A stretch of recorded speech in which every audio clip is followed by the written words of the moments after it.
ভারতের লোকসভা নির্বাচনে সাফল্যের জন্য বর্তমান প্রধানমন্ত্রী নরেন্দ্র মোদীকে অভিনন্দন জানিয়েছেন চীনপন্থী হিসেবে পরিচিত মালদ্বীপের প্রধানমন্ত্রী মোহাম্মদ মুইজি।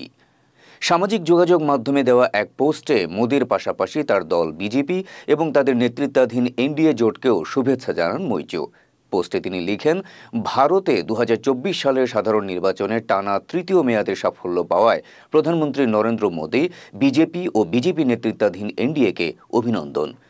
মুইজু আরও লিখেছেন, দুই দেশের সমৃদ্ধি ও স্থিতিশীলতা অর্জনের জন্য পারস্পরিক স্বার্থ সংশ্লিষ্ট বিষয়গুলোকে এগিয়ে নিতে একসঙ্গে কাজ করার অপেক্ষায় আছি।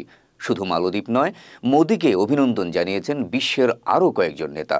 এর মধ্যে আছেন নেপালের প্রধানমন্ত্রী পুষ্পদাহল প্রচণ্ড, শ্রীলঙ্কার প্রেসিডেন্ট রনিল বিক্রমাসিংহে, ইতালির প্রধানমন্ত্রী জর্জিয়া মেলোনি, মরিশাসের প্রধানমন্ত্রী প্রবিন্দ জগনাউথ।